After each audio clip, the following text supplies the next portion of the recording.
Alors oui, il y a Jessica Hawkins qui a piloté une Formule 1. C'est pas courant, mais ça avait l'air d'être que pour le clic. Alors c'est vrai que ça a pris des proportions assez déplorables, pour être honnête. Parce que ça arrive assez souvent hein, que les équipes fassent rouler leurs pilotes de réserve ou des jeunes pilotes lors des essais privés. Hein. On parle par exemple de McLaren qui font rouler leurs pilotes d'IndyCar sur des McLaren en essais privés. Donc Jessica Hawkins a roulé.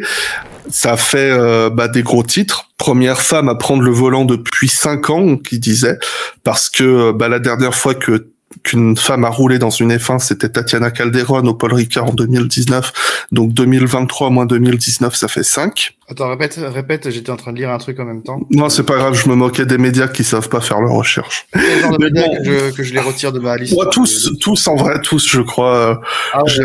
J'avais vu l'équipe, mais il y en a eu plein d'autres.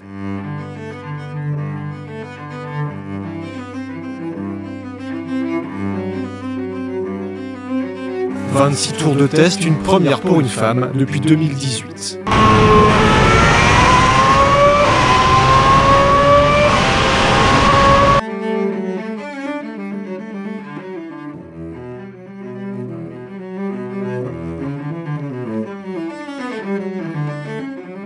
Raté.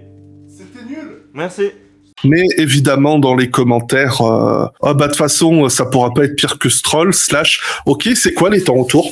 Bah, c'est vrai. Elle devrait être jugée comme les mecs, non? Team, réaction. Voilà. Elle a roulé parce qu'elle est pilote de pas de réserve de développement, je crois. Ouais.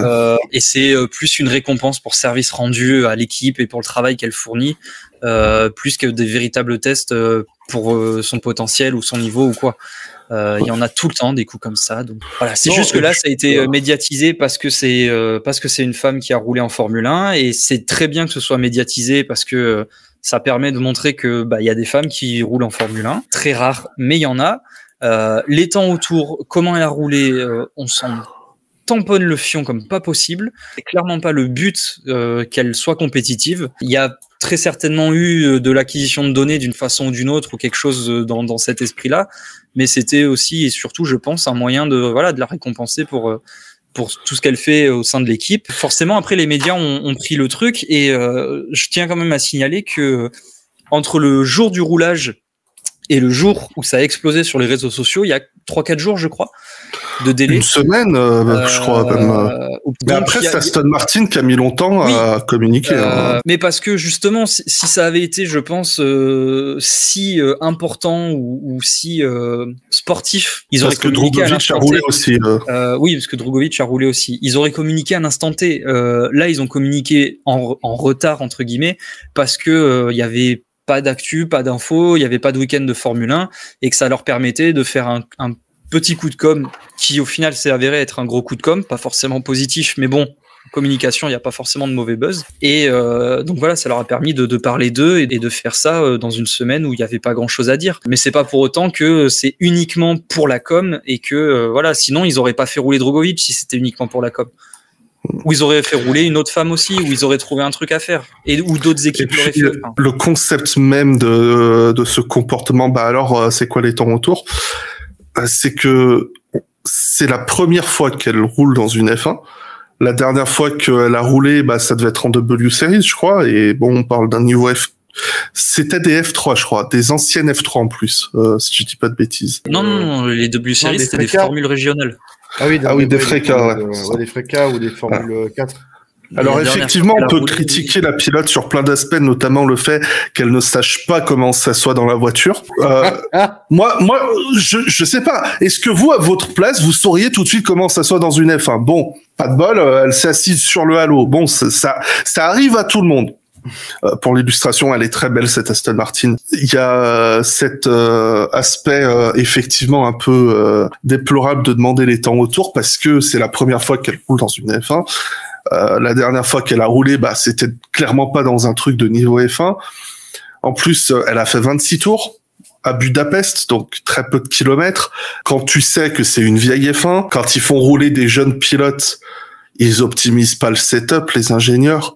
ils essaient de donner un réglage qui va un peu forcer la voiture à pas aller trop vite, lui donner assez peu de grip pour justement pas que le pilote aille trop vite en virage et prenne trop de risques. Donc rien que pour ça, ça ne vaut rien de demander du temps autour. C'est juste, comme le disait Tim, du temps en piste qui a été offert par l'équipe.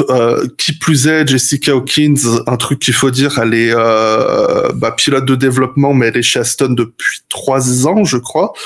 2-3 ans, si je dis pas de bêtises, même depuis le début de l'équipe en fait. Et elle fait souvent du boulot médiatique, de la présence médiatique, et elle fait un très bon boulot. Elle est super agréable à écouter parler. Elle est intéressante et hyper engageante. Elle a fait quelques interviews dans les pas les paddock pass, là, les trucs d'après course de la F1. Je sais plus comment ils appellent ça, mais où elle intervient des fois. Elle est super intéressante. Ah oui. Donc elle sert positivement l'image d'Aston Martin en fait. Donc en vrai, je pense qu'il y a pire sur qui tomber honnêtement, et ça a été ouais. Et oui, comme dit Naruto, elle a même pas de gants en plus. Non mais c'est n'importe quoi. Mais ça arrive de faire des erreurs, voilà.